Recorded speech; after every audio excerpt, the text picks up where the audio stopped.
Hello friends, welcome to ICS platform. आज है 30 of July और 30 ऑफ जुलाई के करेंगे हम करंट अफेयर। दोस्तों, कल मेरा डिटेल करंट अफेयर नहीं आया था 29 ऑफ जुलाई का, क्योंकि न्यूज़ बहुत कम थी। तो मैंने सोचा कि छोटा वीडियो क्यों बनाएं, उसको मैं आज कवर कर लूँगा। जितनी भी न्यूज़ हैं, एक या दो न्यूज़ थी, उसको मैं आज कवर करूँगा। तो वीडियो स्टार्ट करने से पहले चैनल को सब्सक्राइब और बेल आइकन प्रेस करना ना भूलें और वीडियो पूरा देखें। चलो लेक्चर स्टार्ट करते हैं। फर्स्ट न्यूज़ है इथेनॉल के ऊपर। देखो दोस्तों, आप जानते हो कि हमारे जो वर्ल्ड में सबसे बड़ी प्रॉब्लम क्या आ रही है, क्लाइमेट चेंज की आ रही है। और आप जानते हो कि जितने भी इंटरनेशनल ऑर्गेनाइजेशन, रीजनल ऑर्गेनाइजेशन, उसमें एक ही बात पर डिस्कस किया जाता है, that is called the climate change. Climate change main factor होता है for discussion in every international organization और रीजनल ऑर्गेनाइजेशन। अब क्या है दोस्तों, इसका कई सारा सॉल्यूशन निकाला। अब सबसे बड़ा फैक्टर क्या है क्लाइमेट चेंज का, तो आप जानते हो सबसे बड़ा फैक्टर है क्लाइमेट चेंज का फ्यूल का यूज करना। जो हम व्हीकल चलाते हैं जिसमें पेट्रोल और डीजल का जो यूज करा जाता है, उसका जो बाई प्रोडक्ट निकलता है, जो कार्बन निकलता है, वो जाता है एनवायरमेंट के अंदर। और एनवायरमेंट में जाने के साथ साथ ये टेम्परेचर बढ़ाता है, किसका? एनवायरमेंट, और क्लाइमेट चेंज करता है। समझ में आया मेरी बात को? अब इसका सरकार ने, वर्ल्ड ने कई सारे सॉल्यूशन निकाले। इसका एक सॉल्यूशन निकाला कि इलेक्ट्रिक व्हीकल को इंट्रोड्यूस किया, जो कि लिथियम आयन बैटरी का यूज करा जाता है। उसका यूज करके हम क्लाइमेट चेंज को कंट्रोल कर सकते हैं और जितनी भी डीजल और पेट्रोल फ्यूल की गाड़ियां हैं उनको हम खत्म कर सकते हैं, रिप्लेस कर सकते हैं बाई इलेक्ट्रिक व्हीकल। ओके।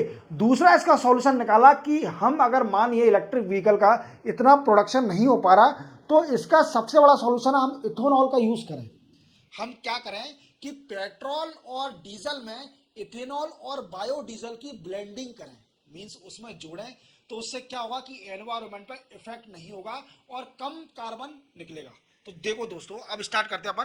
क्या हुआ था दोस्तों कि अभी सरकार का इथेनॉल, इथेनॉल क्या होता है दोस्तों? देखो, होता है, ये एक लिक्विड है। क्या है दोस्तों? एक लिक्विड है जो कि बनता कैसे है? By fermentation of sugar by east, by fermentation of sugar of by east.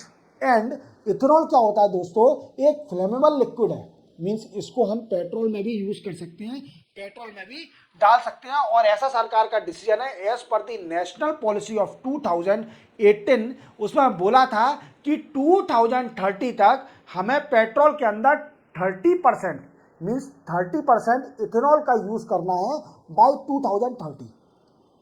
क्या दोस्तों? 30% इथेनॉल का यूज करना है बाई 2030। बट नरेंद्र मोदी की सरकार आई। नरेंद्र मोदी सरकार ने क्या किया कि इसका जो हमने डिसाइड करके रखा था उसको रिड्यूस कर दिया। उसको रिड्यूस क्या कर दिया कि 20% इथेनॉल ब्लेंडिंग की जाएगी पेट्रोल के अंदर बाई 2025 तक। 2025 तक 20% इथेनॉल पेट्रोल में जोड़ा जाएगा, जिससे क्लाइमेट चेंज पर इफेक्ट ना हो। समझ में आ रहा है मेरी बात को? अब न्यूज में क्या है दोस्तों? तो न्यूज में ये है कि इथेनॉल बनता है दो प्रोसेस से, दो जनरेशन से बनाया जाता है। पहला जनरेशन से बनता है कि जो सेरल फूड्स होते हैं, जो कि हमारा सेरल फूड्स है, जैसे मेज हो गया या फिर ब्रोकन राइस हो गया, जो कि ईडेबल नहीं है, जिनको खाने योग्य नहीं होती जो चीजें, उससे इथेनॉल बनता है। और दूसरा बनता है दोस्तों शुगर से, शुगर केन होते हैं, गन्ना होता है, उससे बनता है इथेनॉल। अब ये खाने योग्य होता है। तो फर्स्ट जनरेशन फूड से बनता है और सेकंड जनरेशन बनता है नॉन ईडेबल फूड प्रोडक्ट और सेरल प्रोडक्ट। अभी न्यूज में एक क्यों है? क्योंकि दोस्तों क्या हुआ है कि अगर देखा जाए तो नवंबर 2023 टू अक्टूबर 2024 तक जितनी भी शुगर मिल है, शुगर मिल एंड डिस्लरीज, इन्होंने दोस्तों क्या किया है कि जो ऑयल मेकिंग कंपनियां, ऑयल मेकिंग कंपनियां हैं, उनको दिया है 411 करोड़ लीटर इथेनॉल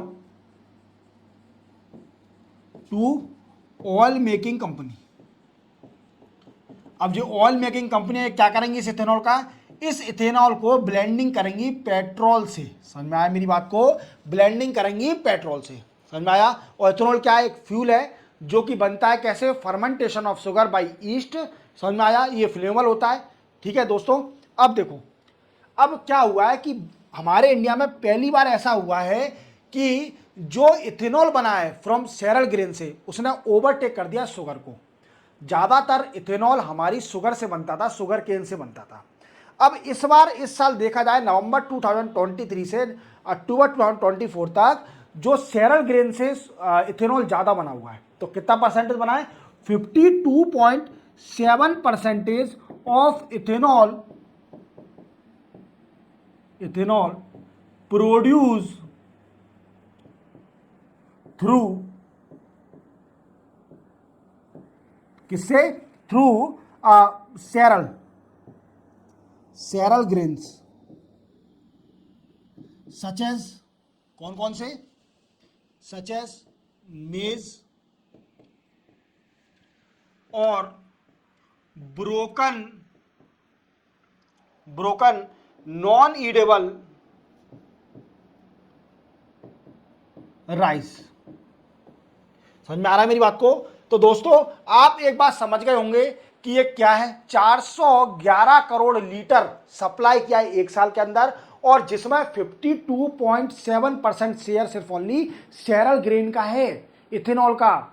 और आपको समझने के लिए, ये समझने के लिए आपको समझना पड़ेगा first generation, second generation, third generation और फोर्थ जनरेशन, ये इथेनॉल की जनरेशन है, कैसे कैसे बनाया जाएगा। तो इतना समझ में आ गया कि अभी ओवरटेक कर दिया है किसने? किसने ओवरटेक कर दिया है? सेरल ग्रेन्स ने। मींस सेकंड जनरेशन से जो बायोफ्यूल बनता था वो ओवरटेक कर चुका है। जो नॉन ईडेबल प्रोडक्ट है और शुगर केन से जो इथेनॉल बना था उसका रेशो रिड्यूस हो गया है इथेनॉल बनाने का। समझ में आया?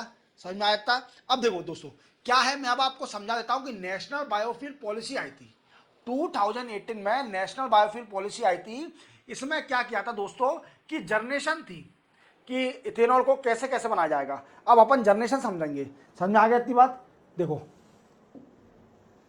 अब क्या है दोस्तों, इथेनॉल को कैसे बनाया जाएगा। तो जो फर्स्ट जनरेशन इथेनॉल है, फर्स्ट जनरेशन इथेनॉल, ये बनाया जाएगा दोस्तों फूड से। फूड जैसे शुगर, राइस, जो कि खाने योग्य है, इससे बनाया जाएगा इथेनॉल। समझ में आया मेरी बात को? फर्स्ट जनरेशन इथेनॉल बनाया जाएगा, जो खाने योग्य चीज है, फूड है, उससे बनाया जाएगा फर्स्ट जनरेशन इथेनॉल। समझ में आया? पर इसमें प्रॉब्लम क्या आई दोस्तों? आप जानते हो कि इंडिया में पॉपुलेशन ही इतनी है कि उनको खाने की कमी पड़ रही है, और इथेनॉल बना लो अपन इससे, तो और कमी हो जाए और भुखमरी अपने देश में आ जाए। तो इसलिए इस प्लान को कैंसिल किया, इस प्लान को कैंसिल किया। फिर बनाया सेकंड जनरेशन इथेनॉल। क्या बनाया दोस्तों? Second generation ethanol. Second generation ethanol किससे बनाया? बनाया गया फ्रॉम नॉन ईडेबल प्रोडक्ट, जैसे जैसे सच एज स्टीम, हस्क, और कौन सा? और वुड। इससे बनाया गया सेकेंड जनरेशन, क्योंकि ये फूड की प्रोसेस कम कर देगा, कि जो फूड की कमी हो रही है उसको रिड्यूस कर देगा सेकेंड जनरेशन। समझ में आया मेरी बात को? फिर इसके बाद भी संतुष्टि नहीं हुई कि जानवरों के लिए तो काम में आ जाएगा ना, जितने भी जो कैटल हैं उनके लिए ये यूज में आ सकता है, हम इससे भी इथेनॉल क्यों बनाए। तो फिर क्या है दोस्तों? Third generation. क्या है दोस्तों? Third generation ethanol. अब थर्ड जनरेशन इथेनॉल किससे बनाया जाता है? यह बनाया जाएगा दोस्तों माइक्रो ऑर्गेनिज्म लाइक अलगी। क्लियर? यह बनाया जाएगा थर्ड जनरेशन माइक्रो ऑर्गेनिज्म अलगी से। अब दोस्तों और दिमाग आया, फिर बनाया गया fourth generation ethanol. Fourth generation ethanol,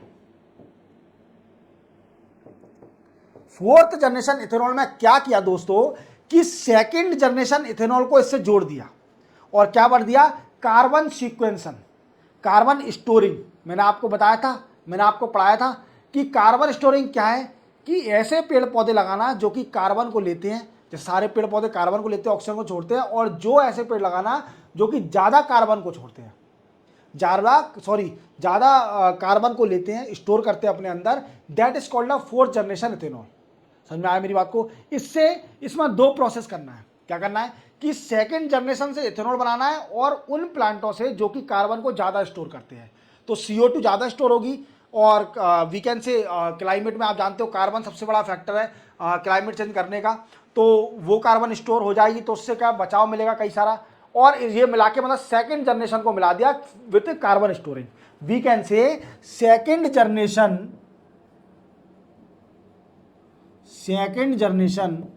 with carbon storing.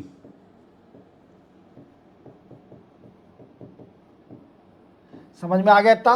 Fourth generation, चारों जनरेशन आपको समझ में आ गया। फर्स्ट जनरेशन इथेनॉल कैसे बनेगा, सेकंड जनरेशन इथेनॉल कैसे बनेगा, और थर्ड जनरेशन इथेनॉल कैसे बनेगा, और फोर्थ जनरेशन इथेनॉल कैसे बनेगा। According to government data, by 2025 तक हमें 20% इथेनॉल की ब्लेंडिंग करनी है पेट्रोल में। कितनी करनी है दोस्तों? 20% इथेनॉल की ब्लेंडिंग करनी है पेट्रोल में, और 5% बायोडीजल की ब्लेंडिंग करनी है डीजल के अंदर। याद रखोगे ये पॉइंट? ये याद रखना, नरेंद्र मोदी का डिसीजन है। और बायोफ्यूल पॉलिसी जो आई थी 2018 में, उसमें था कि 20% ऑफ इथेनॉल ब्लेंडिंग करना है, कब? बाय 2030 तक। उसमें थोड़ा डेटा कम था, पर नरेंद्र मोदी साहब ने इसको चेंज करके बाई 2025 कर दिया। और मैं न्यूज़ में ये क्यों है, क्योंकि क्या है दोस्तों, इस बार अगर डेटा देखा गया तो पहली बार ऐसा हुआ है कि 50% का रेशो क्रॉस कर दिया है ethanol produce from the cereal grains, not from the sugar का रेशो कम हो गया, और सेरल ग्रेन्स का रेशो ज्यादा हो गया। समझ में आ गया? तक क्लियर हो गया पूरा? आपको इथेनॉल समझ में आ गया? पॉलिसी बता दी मैंने आपको 2018 की बायोफ्यूल पॉलिसी, सरकार का डिसीजन का है कितना ब्लेंडिंग करना है इथेनॉल पेट्रोल में, और दूसरी बात कितने जनरेशन के इथेनॉल होते हैं, किस किस से प्रोड्यूस करे जाएंगे। समझ में आ गया? चलते हैं अपन नेक्स्ट न्यूज पर। नेक्स्ट न्यूज है क्वाड। देखो क्वाड्रिलेटरल क्या है? ये ग्रुप है दोस्तों, ग्रुप ऑफ 4 कंट्री, 4 कंट्रियों का ग्रुप है। अब वो कौन कौन सी कंट्री है दोस्तों? तो पहली है हमारा भारत, हमारा जो इंडिया है वो है पहला। दूसरा कौन सा है दोस्तों?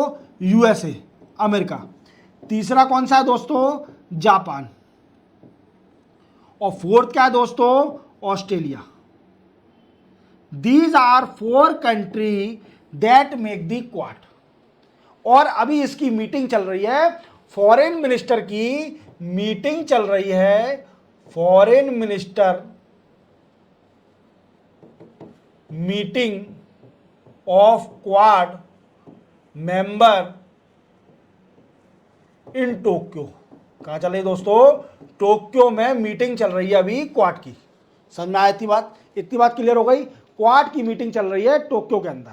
समझ में आया? अब इसमें कई सारे डिस्कस किए गए, कई सारे पॉइंट पर डिस्कस किया गया। पहले तो ये समझ लिए क्वाड होता क्या है।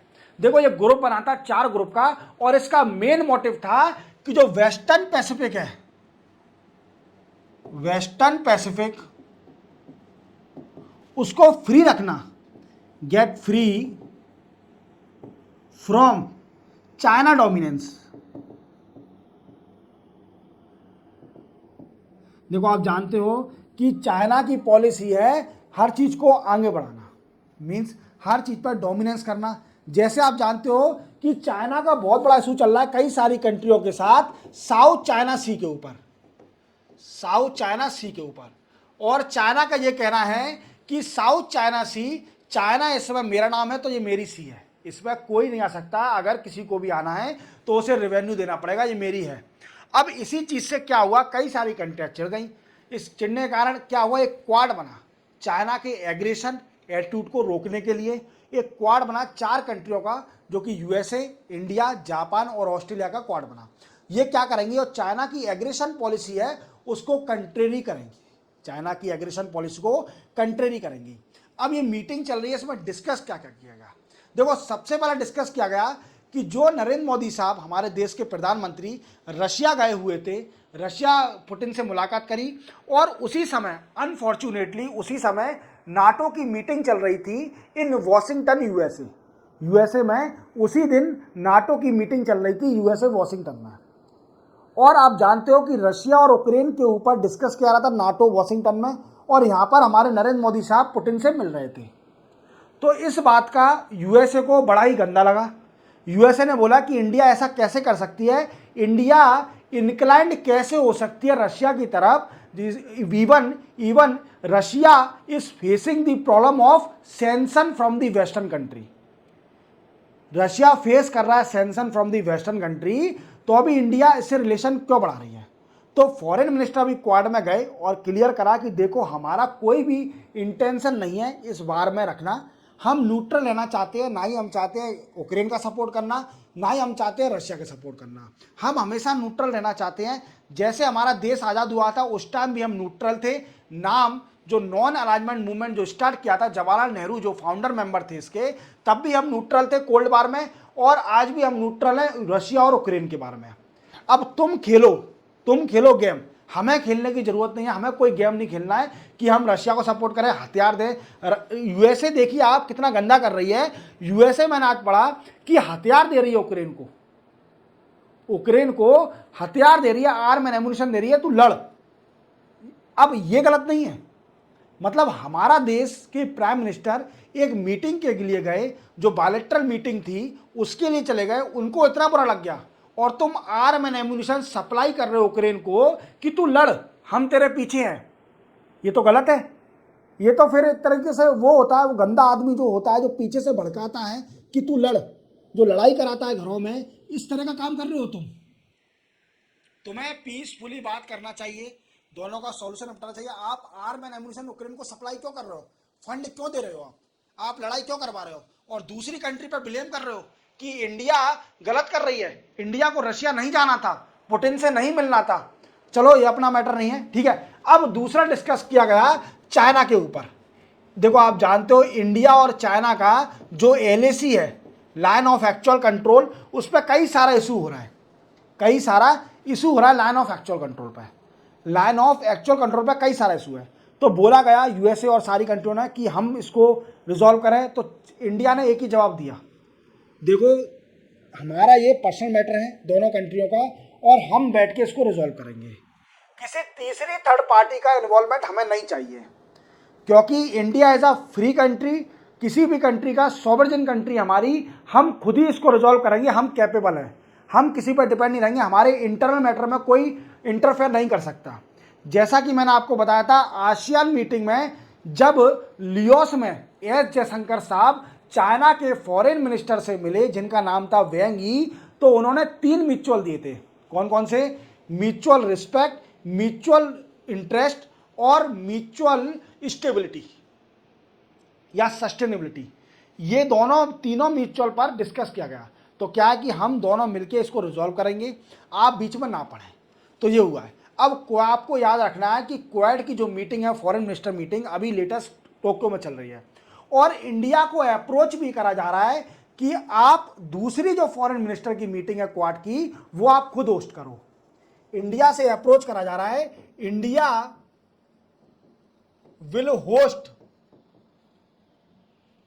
Next foreign minister quad meeting. India से अप्रोच करा जा रहा है, समझा रहा है। और 2025 की जो क्वाड की फॉरेन मिनिस्टर मीटिंग होगी, वो होगी दोस्तों यूएसए में। कहाँ होगी? यूएसए में, और 2025 में होगी। इतना आपको समझ में आ गया, क्वाड समझ में आ गया, इंडिया के समझ में आ गए। चलते अपन नेक्स्ट न्यूज पर। नेक्स्ट न्यूज है UP provision of religion amendment bill 2024। ठीक है, क्या है? यूपी ने क्या करा है कि अपने इस अमेंडमेंट बिल में चेंजेस कर दिए।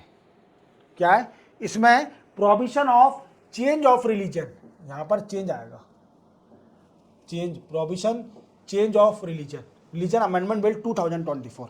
आप जानते हो कि यह कानून निकाला था यूपी सरकार ने 2021 में। 2021 में यह कानून निकला था, UP provision of change of religion amendment bill 2021। अब इसमें अभी अमेंडमेंट किया है, इसको और स्ट्रॉन्ग बनाया है। इसको स्ट्रिंजेंट पनिशमेंट बढ़ाने के लिए और थोड़ा स्ट्रॉन्ग बनाने के लिए इसको बनाया है, अमेंडमेंट किया गया है। अब ये बिल है क्या, तो दोस्तों इस बिल में क्या था कि अगर किसी भी लड़की का या किसी भी पर्सन का फोर्सफुली हम धर्म परिवर्तन करते हैं, क्या करते हैं, रिलीजन उसका चेंज करते हैं, तो वो सजा का प्रावधान होगा। अगर कोई भी पर्सन, किसी भी महिला, किसी भी वुमेन या फिर किसी पर्सन का धर्म परिवर्तन करता है, फोर्सफुली रिलीजन कन्वर्जन करता है, तो उसको सजा का प्रावधान होगा। अब क्या करा है इस अमेंडमेंट में, कई सारे चेंज करे जो अमेंडमेंट किया, और इस कानून के अंदर चेंज करने के साथ साथ इसकी सजा बढ़ा दी, और जो 10 साल मैक्सिमम सजा थी उसको कर दिया लाइफ इम्प्रिजमेंट। देखो इसमें क्या था दोस्तों कि मैक्सिमम पनिशमेंट जो थी, मैक्सिमम पनिशमेंट वो थी 10 साल, 10 ईयर, और इसको कर दिया है लाइफ इन्फ्रिजमेंट, मतलब उम्र कैद की सजा। काटो बच्चों, अगर तुमने कोई भी धर्म परिवर्तन करते हो तो। याद रखना, ये यूपी हैं, सीएम हैं, इनको तो अच्छी तरह याद रखना, ये कुछ भी कर सकते हैं। अगर आपने गलती करी तो आपको जेल में सीधे डालेगा ये आदमी जेल में ही डालता है, एनकाउंटर करता है। ये तो कानून सिर्फ दिखाने के लिए है, अगर यूपी में गलत हुआ तो ये एनकाउंटर के लिए सबसे बड़ा आदमी है, ठीक है। अब क्या है दोस्तों, क्या क्या चेंजेस हुए हैं। सबसे पहला क्या था कि जो पुराने कानून में क्या था, अगर कोई भी पर्सन अगर रिलीजन कन्वर्जन करता है किसी पर्सन का, तो उससे जो एग्रीड पर्सन होगा, जो कि एग्रीड पर्सन या फिर उसका ब्रदर या फिर सिस्टर या फिर ब्लड रिलेशन, जो भी जिसका भी धर्म परिवर्तन हुआ है, फोर्सफुली धर्म परिवर्तन हुआ है, या वो खुद पर्सन या उसका ब्रदर या उसकी सिस्टर या फिर उसका ब्लड रिलेशन होगा, वो एफआईआर लॉन्च कर सकता है। क्या कर सकता है दोस्तों, लॉज एफआईआर समझ में आया मेरी बात को, एफआईआर लॉन्च कर सकता है। पर नई कानून में इसको चेंज कर दिया।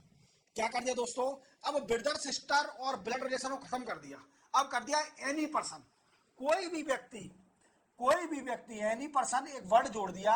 अगर कोई भी व्यक्ति को लगता है कि फोर्सफुली उसका धर्म परिवर्तन हुआ है किसी पड़ोस में या किसी भी पर्सन का उसकी जानकारी में है, तो वो एफआईआर लॉन्च कर सकता है।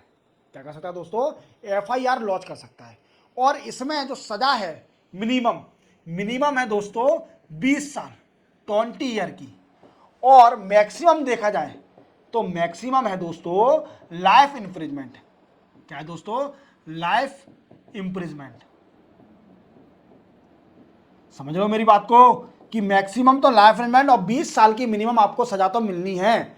अगर आप फोर्सफुली किसी का भी रिलीजन धर्म परिवर्तन करते हो यूपी के अंदर, तो आपको 20 साल की सजा मिनिमम और लाइफ इम्प्रिजमेंट उम्र कैद की सजा तो मिलनी है।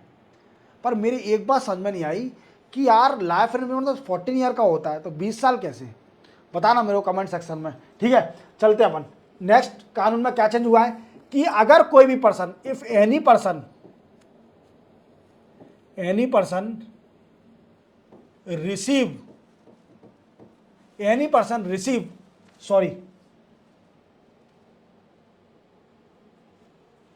if any person receive foreign money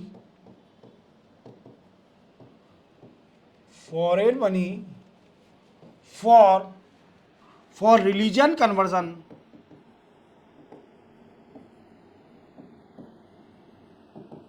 get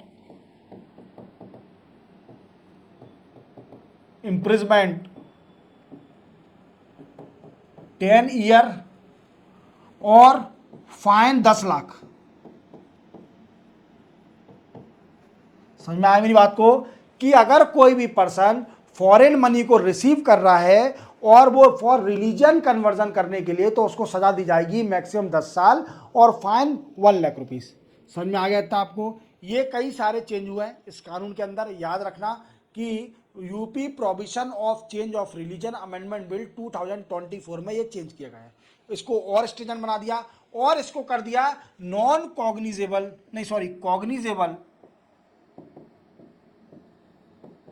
and non bailable. Means bailable नहीं है, आप बेल नहीं ले सकते इसकी, बेल आपको इतनी आसानी से नहीं मिलेगी, पहले आपको प्रूफ करना पड़ेगा, और जो इसकी सुनवाई होगी वो सेशन कोर्ट में होगी। कहाँ होगी दोस्तों? सेशन कोर्ट में होगी। और जो पब्लिक प्रोसिक्यूटर होगा, जब तक वो सेटिस्फाई नहीं हो जाएगा कि आपने रिलीजन कन्वर्जन में आप इन्वॉल्व नहीं हो, तब तक आपको बेल नहीं मिलेगी।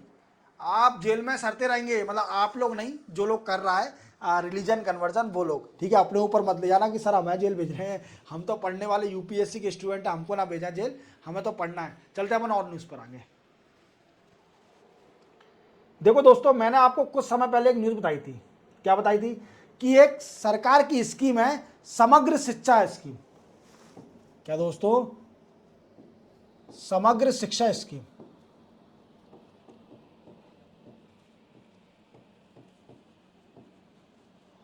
और सरकार ने क्या किया था, 2020 में न्यू एजुकेशन पॉलिसी निकाली थी।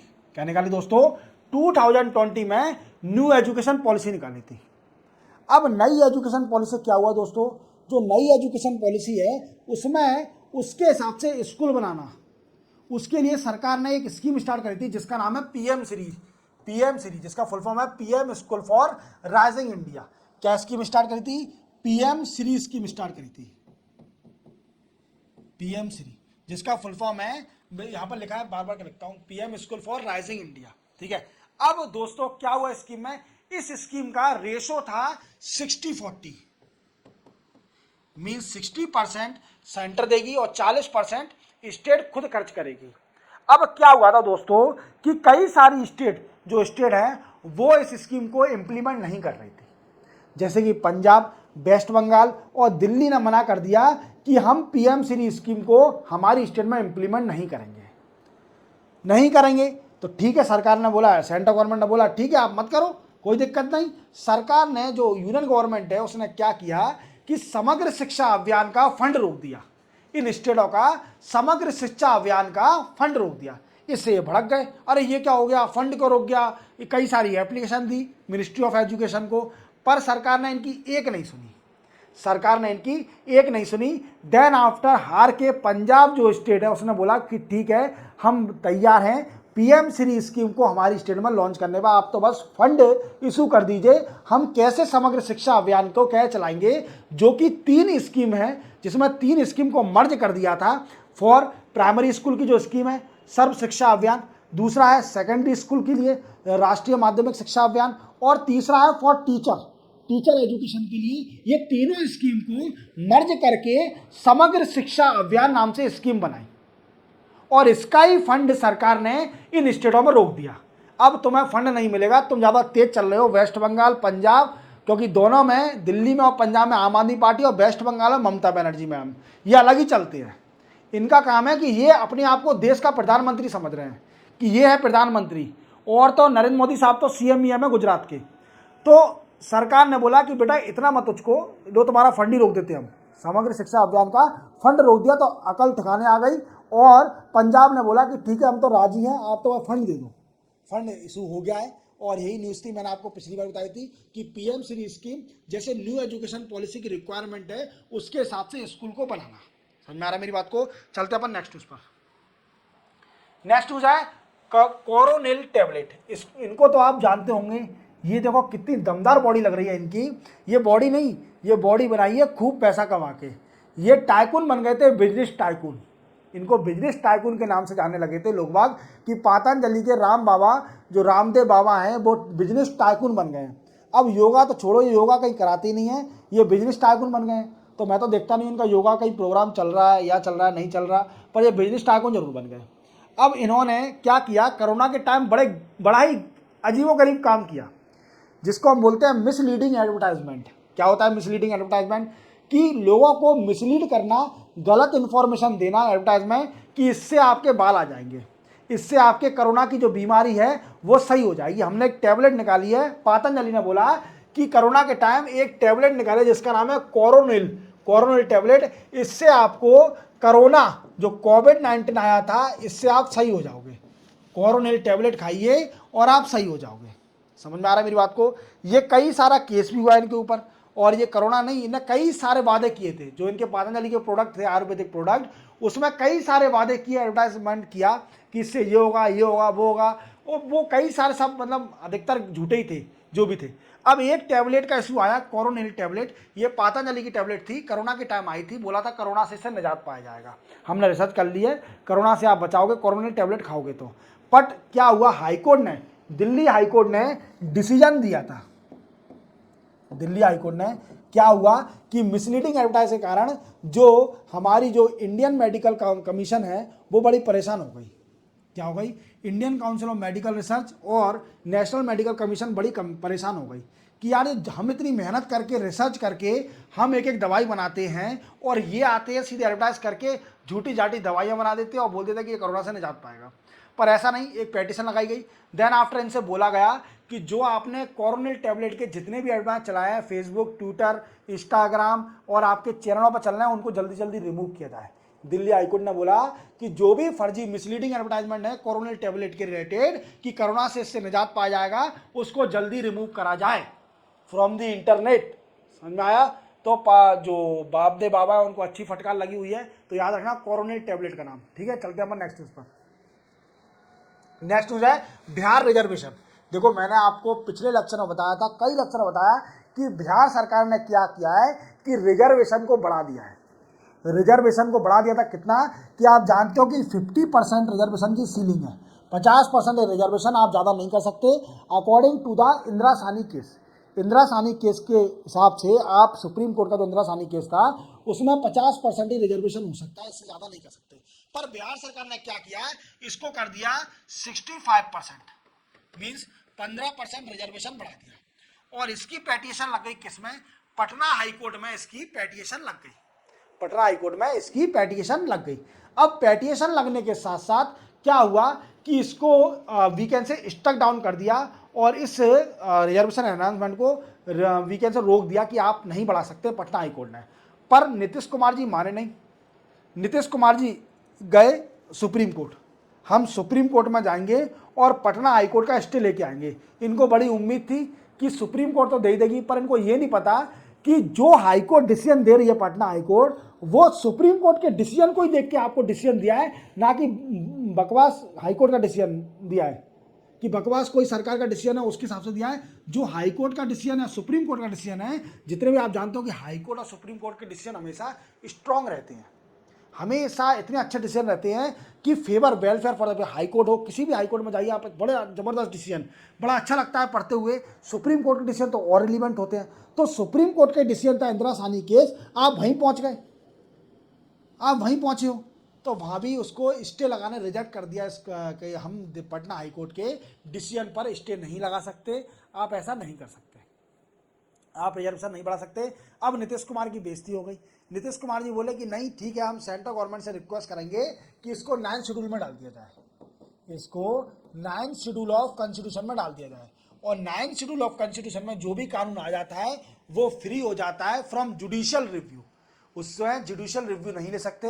मैंने आपको डिटेल में प्रीवियस लेक्चर में पढ़ाया भी है, वो और देख लेना तो आपको डिटेल में पता चल जाएगा। ठीक है, आप याद रखना कि बैकवर्ड क्लास के लिए नीतीश कुमार जी ने, बिहार सरकार ने रिजर्वेशन बढ़ा दिया था 50% से 65% रिजर्वेशन कर दिया था, 15% रिजर्वेशन बैकवर्ड क्लास के लिए और बढ़ा दिया था, जिसका पटना हाईकोर्ट ने स्टक डाउन कर दिया, स्टे लगा दिया था इसके ऊपर कि आप रिजर्वेशन नहीं बढ़ा सकते।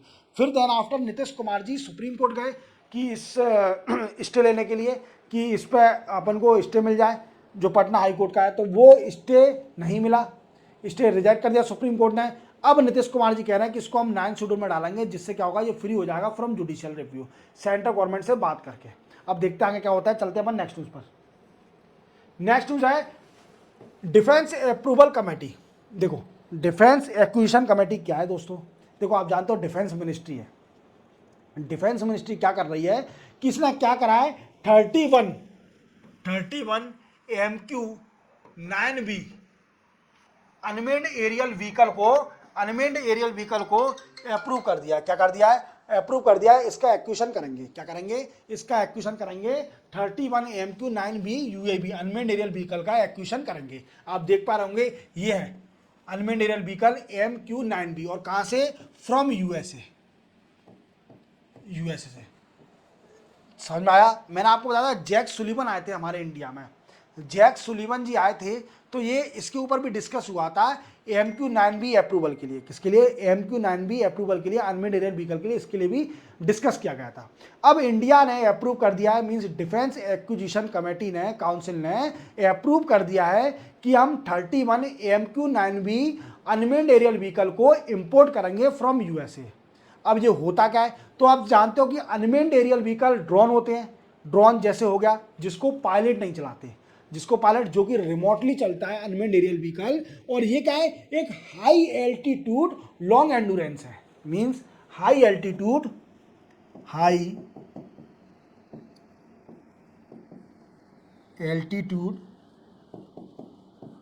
Long endurance, we can say high altitude long endurance, high altitude HALE, ठीक है, हेल बोलते हैं इसको शॉर्ट में, ठीक है, हाई एल्टीट्यूड, क्योंकि ये बहुत हाई एल्टीट्यूड पर उड़ता है। तो 31 जो इंपोर्ट करेगी, जिसमें से 15 दिए जाएंगे, 15 किसके लिए? फॉर सी और फॉर नेवी, नेवी को 15 दिए जाएंगे, और जो 16 होंगे वो दिए जाएंगे आर्मी को और एयरफोर्स को, याद रखना। और ये अनमेड एरियल व्हीकल है जिसको हम हाई एल्टीट्यूड लॉन्ग एंडुरेंस भी बोलते हैं, याद रखोगे। AMQ-9B unmanned aerial vehicle USA import करी जा रही है, 31 इंपोर्ट करे जाएंगे पहले, ठीक है, क्लियर, अप्रूव कर दिया है किसने? डिफेंस एक्विजिशन काउंसिल ने, क्लियर। 30 जुलाई के करंट अफेयर कंप्लीट होते हैं, मिलते हैं हम कल 31 जुलाई के नए करंट अफेयर के साथ। तब तक के लिए जय हिंद। चैनल को सब्सक्राइब और बेल आइकन प्रेस करना ना भूलें।